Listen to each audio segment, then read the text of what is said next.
Mesdames et messieurs, bonsoir. À la une de l'actualité dans nos régions. Les grossesses en milieu scolaire, un phénomène qui préoccupe les coutumiers et religieux de la région du centre-ouest.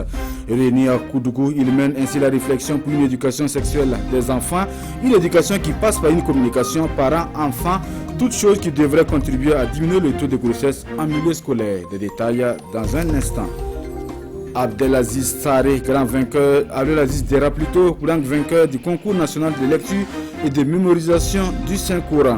Il s'illustre parmi 16 candidats lors de la finale de cette deuxième édition. Venus de toutes les 13 régions du pays, ces candidats ont été évalués sur deux critères, la lecture et la mémorisation. Images et commentaires dans ce journal-là. Mesdames et messieurs, bonsoir. Merci de nous suivre. Ouvrant ce journal à Bobo Dioulasso pour une culture du respect des droits humains, des responsables d'écoles supérieures et professionnelles, des forces de défense et de sécurité, ainsi que les hommes des médias, se familiarisent avec le plan d'action. C'était au cours d'un atelier initié par le ministère en charge des droits humains mercredi dernier. Il s'agit pour ces participants de s'approprier ce nouveau plan pour une mise en œuvre efficace de l'éducation aux droits humains sur le terrain. On en sait davantage avec Hassan Gourabou et Ouidjalokia Sanou. L'éducation aux droits humains est vitale pour un État démocratique. C'est en substance les propos du directeur régional des droits humains et de la promotion civique des Hauts-Bassins dès l'entame de cette rencontre. Et pour que cela soit une réalité au Burkina Faso, ces éducateurs, responsables de l'application des lois, représentants de corps militaires et d'organes de presse, sont à l'école des droits humains. Module dispensé, le plan d'action sur l'éducation aux droits humains. C'est la première fois que le Burkina Faso se dote d'un plan d'action relatif à l'éducation aux droits humains, alors qu'au niveau international, depuis 2005, c'était une exigence. Donc il y a plusieurs phases qui ont été définies pour pouvoir prendre en compte l'éducation aux droits humains dans les différents ordres d'enseignement et dans les écoles de formation professionnelle. Et c'est en 2017 que nous avons fait une étude qui a révélé qu'il y avait une insuffisance et que nous étions très en retard. Ce plan d'action vient ainsi combler un vide. Il est donc attendu des participants qu'ils soient des courroies de transmission auprès des structures qu'ils représentent. Les différents acteurs qui sont concernés par la mise en œuvre du plan d'action se l'approprient d'abord, s'engagent à mettre en œuvre les différentes activités et inscrivent donc les activités dans leur programme de travail annuel durant les 5 ans pour qu'au soir du 31 décembre 2024, nous puissions être à jour vis-à-vis de nos engagements au niveau international. 2 communications seront dispensées à cet effet. Et Bobo Dioulasso donne le départ d'une série de rencontres du même genre dans 5 régions. L'éducation aux droits humains passe également par l'éducation sexuelle. Avec près de 600 cas de grossesse précoce en milieu scolaire, la zone de Koudougou est la plus touchée par ce phénomène au Burkina Faso. Face à cette situation, l'Union des religieux et coutumiers du Burkina pour la promotion de la santé et le développement mène leur plaidoyer. Certains appellent afin que ces leaders s'impliquent davantage dans l'éducation des enfants. L'objectif est clair, lever tous les tabous, parler de sexualité aux enfants pour prévenir ces grossesses en milieu scolaire. Issa Kafando, Zalissa Sanfo. Les coutumiers et religieux du centre-ouest en conclave. L'avenir de leurs enfants est en jeu, menacé par des grossesses indésirées, surtout quand elles interviennent en milieu scolaire. À l'initiative de l'Union des religieux et coutumiers du Burkina pour la promotion de la santé et le développement, ils sont ici en quête de solutions. Et voici ce qu'ils proposent. D'abord la sensibilisation, c'est la sensibilisation donc au niveau donc des établissements scolaires, également donc l'éducation sexuelle donc au niveau donc des enfants. Les enfants, c'est les garçons et les filles y compris, et également donc sensibiliser les parents qui peuvent prendre les relais donc dans les familles. Ce qui a manqué, c'est la communication parents-enfants. Aujourd'hui, si nous mettons l'accent sur cette communication, que les enfants écoutent les parents et que les parents communiquent avec les enfants, nous pensons effectivement qu'on pourrait effectivement éviter ces grossesses en milieu scolaire. Le centre-ouest a été choisi par l'Union des religieux et coutumiers du Burkina pour la promotion de la santé et le développement, car il fait partie des zones les plus touchées. Le nombre était de 6104 cas au Burkina, dont en tout cas il y a plus de 294 au primaire. Et quand nous avons examiné les données de Koudougou, nous avons vu que à Koudougou il y a 580 cas. À l'issue de cette rencontre, Tous ont pris des engagements. Ils promettent de travailler à lever les tabous, parler de sexualité aux enfants afin de prévenir les grossesses indésirées.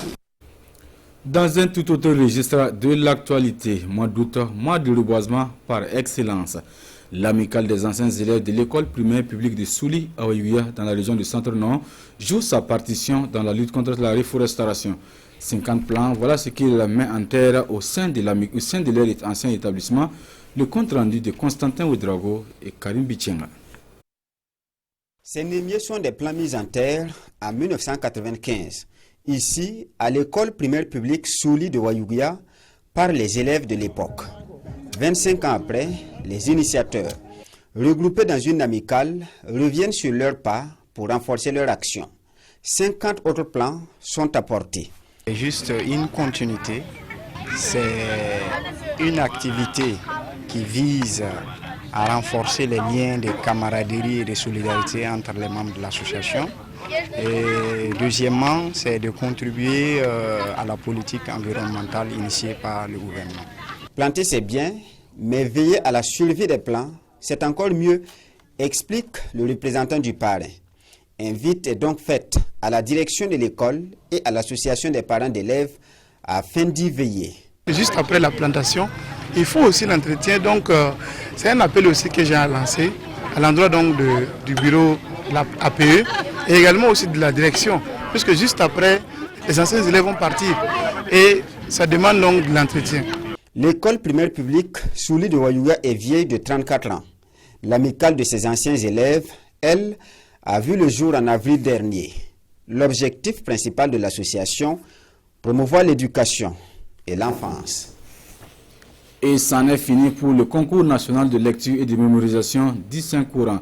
Sur 227 candidats au départ, 47 ont été sélectionnés pour participer à ce concours. Au finish, ils étaient 16 à atteindre la finale, à l'issue de laquelle Abdel Aziz Dera s'adjuge le premier prix. Vincent Tchendrebego.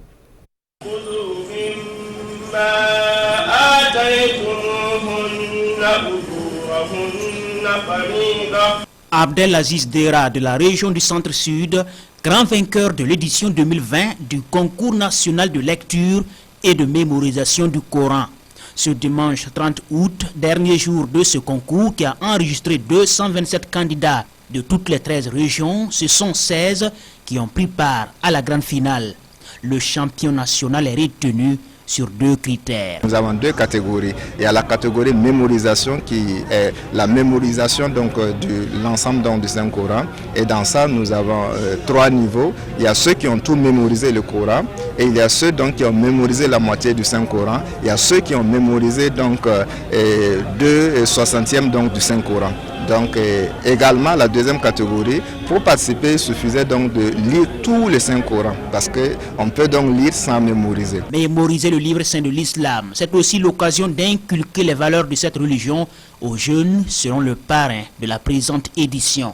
Le Coran, c'est notre livre sacré.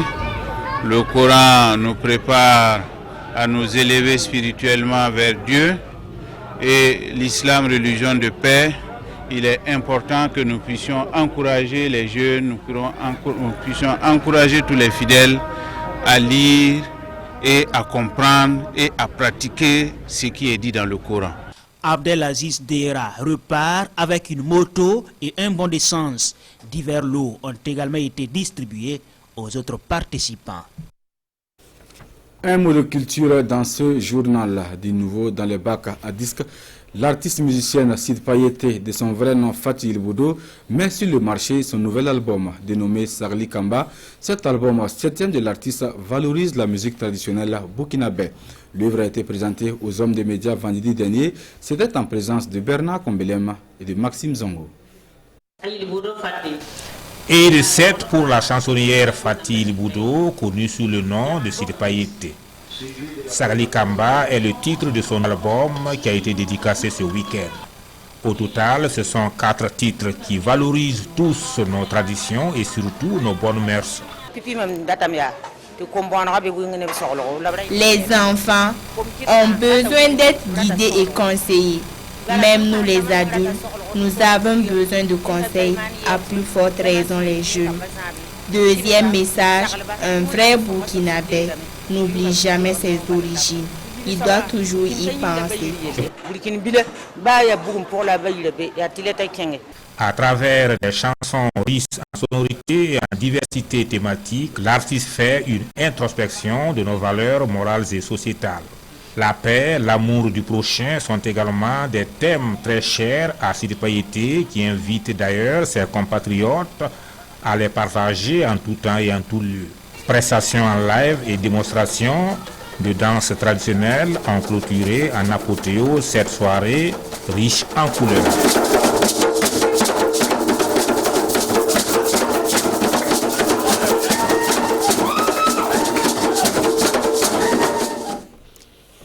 Et c'est sur ces pas de danse que l'on s'arrête là pour ces actualités de 19h sur la télévision du Burkina.